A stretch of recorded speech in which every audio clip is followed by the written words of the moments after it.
Marcus King had always dreamed of a day like this. After years of hard work, late nights, and endless sacrifices, he was finally here, standing in the middle of his backyard surrounded by the life he had built. His mansion sparkled under the warm California sun, every corner polished to perfection. The pool in the center glistened like liquid sapphire, reflecting the smiles of his family and friends. Children ran around, their laughter echoing against the walls, while adults sipped wine and shared stories of old memories and new triumphs.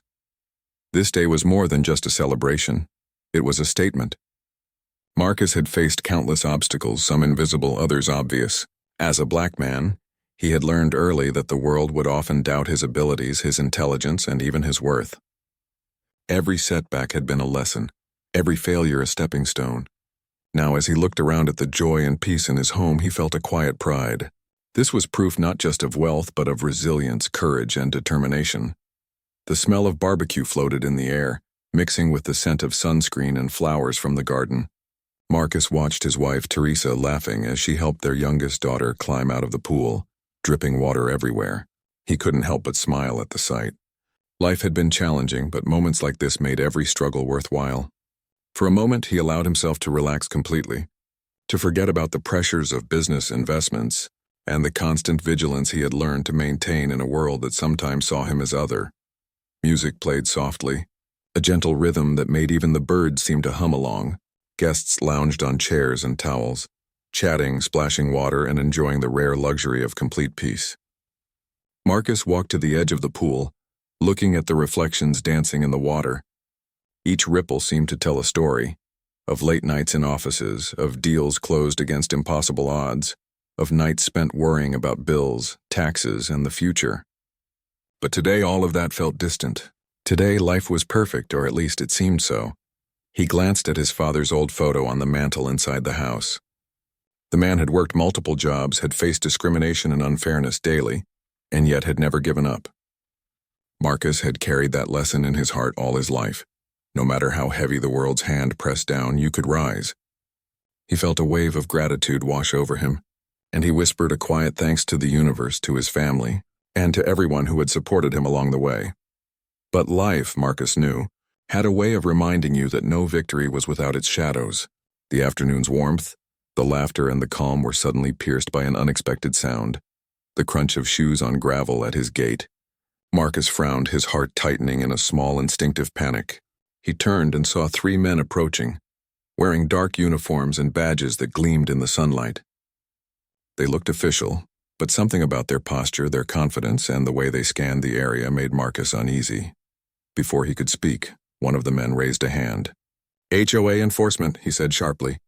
"We've had complaints about noise. You need to clear this immediately." The words hit Marcus like a cold gust of wind. His chest tightened and laughter and music seemed to vanish from the air. Guests froze, unsure what to do. The children stopped playing, clutching their parents' hands. Marcus felt a deep mix of disbelief, anger, and fear rise inside him. He had obeyed every regulation, paid every fee, and never had a single complaint. How could this be happening now, on what was supposed to be a perfect day? Taking a deep breath, Marcus stepped forward. His voice was calm but firm, hiding the storm of emotions he felt inside. "Gentlemen," he began, "I think there's been a mistake. We're having a private gathering. Everything is legal here." The men didn't respond. Their eyes scanned the pool, the guests, and Marcus himself, as if weighing power against power. And in that instant, Marcus felt a chill run down his spine. A quiet, heavy warning that this day of joy might suddenly turn into something he had not prepared for. Marcus watched as the 3 men stepped closer into his backyard, their polished shoes crunching against the perfectly raked gravel. Their badges glinted in the sun, but something felt off. Real police, real HOA officials, they didn't move with such heavy confidence as if they owned the place. Marcus's heart thumped harder, a mix of confusion and unease settling in his chest. One of the men pointed toward the pool. "This gathering is in violation of HOA rules," he said in a sharp tone that tried to sound like authority. "You need to clear this immediately or there will be consequences." Guests exchanged nervous glances. The laughter that had filled the air just moments ago had vanished, replaced with tension. Children clung to their parents, unsure what was happening. Marcus felt the weight of everyone's eyes on him. This was his home, his sanctuary, And yet these men walked through it as though they had the right to dictate what he could or could not do. "Sir," Marcus said, trying to remain calm, "I believe there's a misunderstanding. We've followed every rule. This is a private gathering." "Everyone here is invited and nothing illegal is happening." The men didn't flinch. Their eyes scanned the pool, the sun reflecting off the water, and finally settled on Marcus. "Mistake or not," the tallest one said, "we have authority. You will comply." Marcus's chest tightened. A surge of anger rose in him, hot and sharp, but he forced it down. This wasn't just about pride, it was about safety. He looked around at his guests, friends who had come from out of town, children who didn't understand. Teresa, his wife, holding their youngest daughter close. Fear mingled with the anger in his veins. "Look," he said, his voice steady but firm. "You are not HOA officials. You are trespassing. I'm asking you to leave my property immediately," the man sneered, stepping closer. "You think you can tell us what to do? We enforce the rules around here. We have reports," and Marcus cut him off. "You have no reports. You have no authority. My lawyer would love to hear about this. And if you do not leave right now, I will call the real authorities." One of the impostors, a shorter man with a hard jaw, laughed, a harsh, mocking sound. "Call them then. No one will believe you." For a moment, a cold panic ran through Marcus. He had imagined this day to be perfect, a celebration of success and family. And now strangers were threatening to turn it into chaos. He felt anger, fear, and disbelief swirling inside him like a storm. But he also felt determination. This was his home, his life, and he would not let them intimidate him. Teresa stepped closer to him, whispering, "Marcus, what do we do?" He glanced at her, at the children, at the friends who were frozen in confusion. Then he inhaled deeply, gathering every ounce of calm he could muster. "We stay calm," he said firmly. "I'm calling the police. They'll handle this." As he dialed, he kept his eyes on the imposters, never turning his back, never letting them see fear take over. The men watched him, their faces a mixture of arrogance and uncertainty, unaware that Marcus had already set the next step in motion. Marcus's hand hovered over the phone, feeling the cool plastic against his palm, and he felt a surge of hope. The truth was on his side. Authority would back him, and no matter how intimidating these men tried to appear, they could not break the wall of calm and courage he had built inside himself. The air was heavy with tension, every splash of the pool water sounding louder than before, every laugh of a child now silenced by fear. Marcus's heart pounded, but his mind was sharp. This confrontation was not just about rules, it was about respect, dignity, and protecting the life he had fought so hard to build. And so, standing tall by the edge of the pool, phone in hand, Marcus prepared for the next step, the call that would change everything. Marcus's fingers hovered over the phone, dialing the local police. Every second felt like an eternity. The imposters didn't move back. They stepped closer to the pool, their eyes cold, their expressions sharp. Marcus could feel the tension in the air like a storm about to break. His guests stayed frozen, unsure whether to scream, run, or fight. Children huddled by their parents' sides, watching with wide, fearful eyes. One of the men reached for a device clipped to his belt. Marcus couldn't see clearly what it was, but the buzzing hum sent a chill down his spine. "You need to cooperate," the tallest one said, voice low but threatening. "We can enforce this now, or we can make it painful," Teresa gasped, stepping in front of their youngest daughter. "Marcus, they're scary." "What if—" Marcus took a deep, steadying breath. Fear twisted in his chest, but he pushed it down. This was his home, his sanctuary, his family. No stranger would intimidate them. He met the man's gaze, holding it steady. "I've called the police," Marcus said firmly, his voice calm but strong. "You are trespassing. Leave now, or they will remove you." The imposters laughed, but it was a hollow sound. "Police? You think they'll come in time? You're alone out here. No one will save you." Marcus's jaw tightened. He felt a flash of anger, hot and sharp, but he forced himself to remain collected. He looked around at the backyard, the sparkling pool, the flowers in bloom, the laughter now silenced, and he felt a surge of protective determination. These men would not ruin what he had built. "Listen to me carefully," he said, his voice rising slightly to command attention. "You are not real authorities. You have no legal right to enter this property, no badge, no report, no permission. You are trespassing. Leave or you will face real consequences." The tallest one's sneer faltered for a split second. He glanced at the others, uncertainty flickering in his eyes. Marcus noticed it immediately. Fear, even a little, was beginning to crack their false confidence. Teresa whispered again, "Marcus, what if they hurt us?" He put a hand on her shoulder, squeezing it gently but firmly. "They won't. Stay close, stay calm. I've done nothing wrong. The law is on our side. Trust me." He could hear the soft clicking of the phone connecting.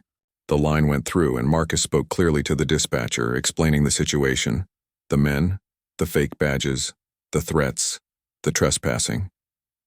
Each word he spoke carried authority and calm, a stark contrast to the chaos trying to invade his home. The imposters shifted uneasily, glancing around as if realizing that Marcus's composure made their intimidation meaningless. The buzz of the device in the man's hand seemed louder now, but it did not scare Marcus. He had faced fear before. He had built himself through challenges, and he knew the truth could not be broken by lies. "Units are on the way," the dispatcher said firmly. "Stay safe. Do not engage them physically. Keep your distance." Marcus nodded, even though the imposters could see him. He didn't flinch. He walked slowly toward the edge of the pool, maintaining eye contact with the tallest man.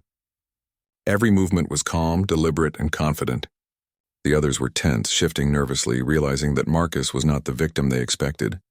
Minutes passed like hours, each second stretching painfully. The imposters whispered among themselves, their confidence waning. Marcus's heart raced, but beneath the fear was a steady current of determination. He knew that the truth, his authority, and his dignity were on his side. He would not be bullied. Finally, a distant siren wailed, soft at first, then growing louder. Marcus's chest lifted with relief. The imposters' heads snapped toward the sound, panic now flickering in their eyes. Their bravado crumbled. They had counted on fear, but Marcus's calm and courage had disarmed them in a way they hadn't anticipated. As the police car's lights flashed, casting red and blue reflections across the pool, Marcus felt a wave of relief and quiet triumph. The moment of danger was still there, but the tide had turned. He had protected his home, his family, and his pride with one calm, deliberate action. And deep down, he knew that this was more than just about a phone call.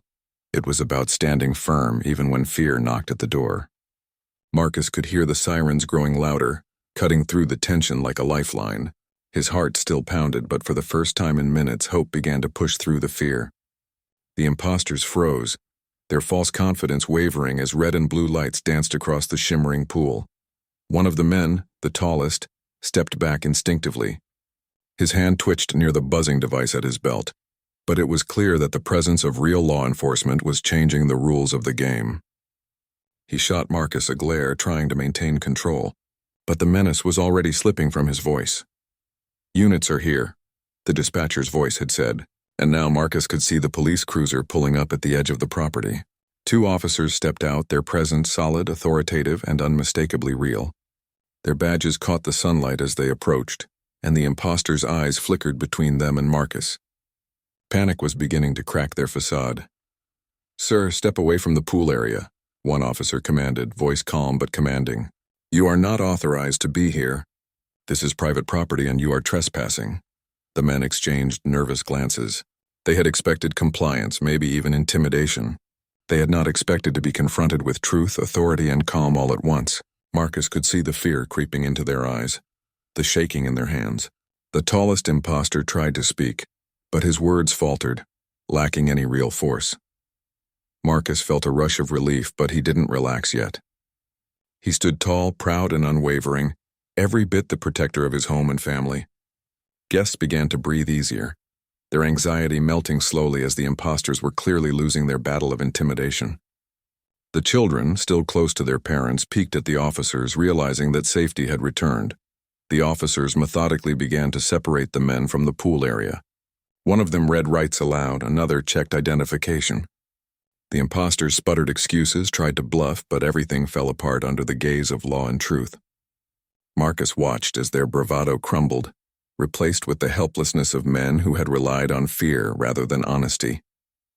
He glanced at Teresa, who was holding their youngest daughter close.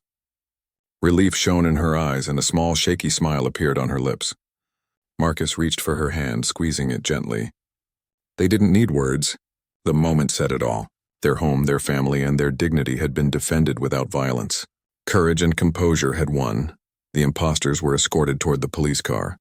One last glance at the pool, the laughter-filled backyard, and their eyes reflected humiliation and defeat.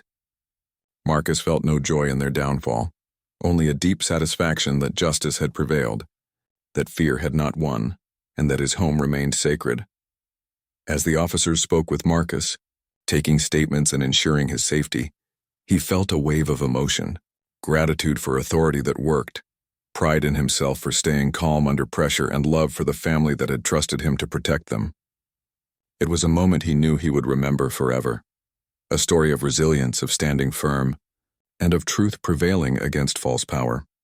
Once the impostors were taken away, the officers assured Marcus that they would follow up, file reports, and ensure the men faced the consequences for trespassing and impersonation. Marcus nodded, feeling the tension slowly drain from his shoulders. The guests, now smiling again, returned to their spots by the pool. Children splashed, friends laughed, and music gently floated back into the air. Marcus walked slowly along the edge of the pool, watching the water ripple under the setting sun. He reflected on what had just happened. It wasn't just about strangers crashing a party. It was about courage, dignity, and knowing when to call for help. It was about protecting those who couldn't protect themselves and standing firm, even when fear threatened to take hold. For the first time that day, Marcus allowed himself to smile fully. His home was safe, his family secure, and his pride intact. This was more than a victory over imposters. It was proof that strength, calm, and truth could conquer even the boldest of lies. The pool shimmered like liquid gold, reflecting not just sunlight but the quiet triumph of a man who refused to be intimidated. The imposters were gone, escorted off the property by the officers, their faces a mixture of anger, embarrassment, and fear. Marcus watched from the edge of the pool as the tension that had gripped his home slowly melted away. Guests cautiously resumed their conversations, laughter returning in small bursts like sunlight breaking through dark clouds.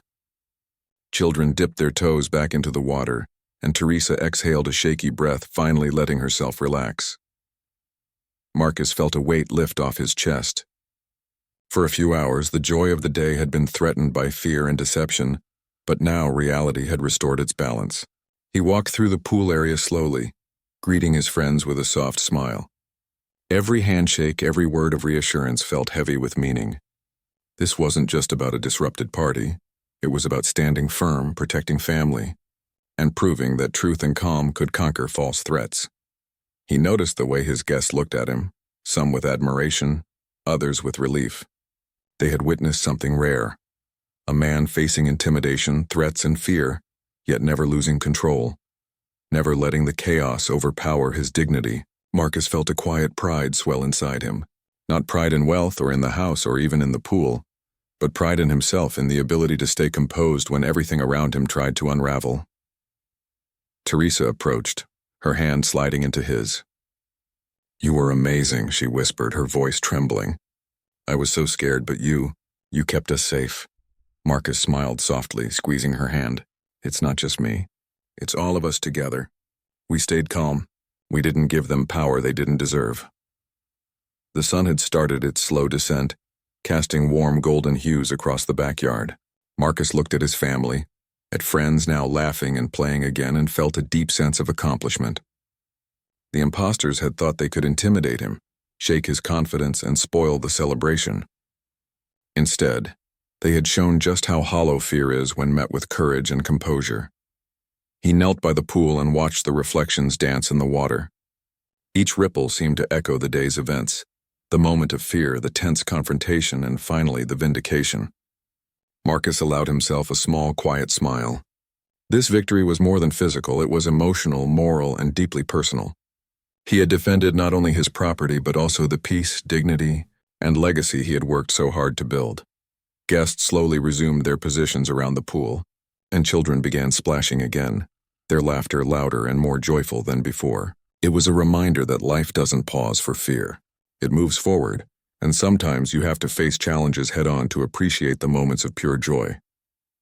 Marcus felt a sense of gratitude wash over him, gratitude for the police who had arrived swiftly, for the truth that had backed him, and for the family and friends who had stood by him.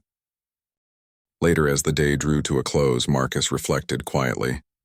This incident would stay with him, but not as a source of anger or fear, Instead, it would be a story of strength, a reminder that courage could protect what mattered most. It would serve as proof that standing firm, speaking truth, and trusting in justice could turn the tide against even the most intimidating threats. Teresa rested her head on his shoulder, their children playing at their feet. Marcus looked up at the fading sun, feeling the warmth of the day linger. He realized that this was more than a celebration of wealth or success. It was a celebration of resilience, love, and the ability to protect what mattered most. And as the golden light reflected in the pool, Marcus silently vowed that he would never let anyone, no matter how intimidating, steal that peace again. The impostors had been defeated, his home restored, and his family safe. That knowledge, more than anything, filled him with quiet, unshakable joy. Later that evening, the backyard was quiet. The pool shimmered under the soft glow of the setting sun, and the laughter of the day had faded into gentle conversations and whispered reflections.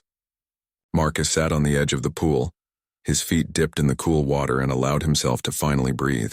The adrenaline of confrontation had ebbed, leaving a mix of relief, gratitude, and deep contemplation. He thought back to the impostors, their sneers, the false authority, the sense of control they had tried to impose. For a moment he felt anger rising again, the unfairness of it all pressing on him. Why did some people feel entitled to intimidate others? Why did they think fear could replace truth? But that anger softened as he looked around at his family. Teresa was arranging towels for the children, her calm and gentle presence a soothing anchor. They had faced danger together and they were safe. Marcus reflected on the lessons hidden in the fear. Life, he realized, had a way of testing resolve in the most unexpected moments. The impostors had challenged more than just rules. They had tested his composure, his courage, and his ability to protect what mattered most. And in that test, he had learned something profound. Fear could not control him unless he allowed it. Calm, clarity, and truth were far stronger weapons than intimidation or bluster. He thought of his parents, their lives filled with hardships, long hours, and constant reminders that the world could be unfair. They had taught him to fight quietly, to rise above prejudice, and to protect his dignity no matter the cost. Sitting by the pool, Marcus felt their lessons echo in his heart. Every decision he had made, every risk he had taken, every achievement he had earned, it was all part of a lineage of resilience. The impostors had been powerless because he had not allowed fear to dictate his actions. He realized that this victory was not just about a backyard confrontation or a disrupted party. It was about proving to himself and to everyone who might ever doubt him that courage and composure could hold more authority than fake badges or hollow threats. That realization filled him with quiet pride, a deep satisfaction that no external force could take away. Marcus watched the water ripple gently under the last rays of sunlight. Each reflection reminded him that life, like the pool, could be disturbed, but it always returned to balance. The impostors had caused a ripple, yes, but their impact had been temporary. His family's laughter, the joy of his friends, the safety of his home, these were constants, unshakable and enduring. Teresa approached, sitting beside him, and rested her head on his shoulder. "You handled everything so well," she whispered. "I was scared, but you never let them see it. You protected us." Marcus smiled softly, feeling warmth spread through him. "It wasn't just me," he replied. "We faced it together, and it reminded me, no matter what comes, we have each other. That's what truly matters." He stayed there for a long time, thinking about the world outside his backyard, the places where fear and intimidation were real, where people faced injustice every day. He felt a renewed sense of responsibility. If courage and calm could protect his family, perhaps they could protect others too. Perhaps he could use his experience, his voice, and his influence to stand against intimidation wherever it appeared. As darkness fell and the first stars appeared above, Marcus allowed himself a moment of quiet gratitude. He had survived a test, protected what he loved, and discovered deeper strength within himself. The impostors had come thinking they could disrupt, threaten, and control, but they had failed. And in that failure, Marcus found clarity. Courage was not loud or violent. It was quiet, steadfast, and unyielding. It was in the calm in the face of fear, the decision to act with truth, and the refusal to let anyone steal peace. The backyard was peaceful now, the pool reflecting the stars above. Marcus knew the memory of this day would remain with him forever. not as a tale of fear, but as a story of resilience, reflection, and quiet triumph. The night had settled softly over Marcus's backyard. The pool shimmered under the silver glow of the moon, calm and undisturbed, as if reflecting the peace Marcus now felt inside. The chaos of the afternoon, the fear, the threats, the impostors had passed, leaving only clarity, pride, and the quiet joy of survival. His family sat close together on lounge chairs, wrapped in towels, the laughter of children mixing with the soft hum of crickets. Marcus leaned back, letting himself breathe fully for the first time in hours. Every nerve in his body had been on edge earlier, every heartbeat a drum of tension, but now the calmness was overwhelming, almost sacred. He glanced at Teresa, their hands entwined, and saw the love, trust, and relief in her eyes. In that moment, he realized that the true victory wasn't the impostor's removal.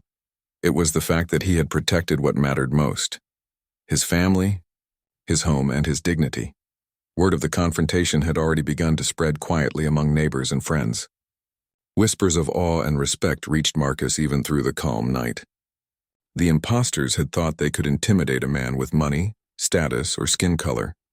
Instead, they had encountered composure, courage, and calm authority, and had been powerless.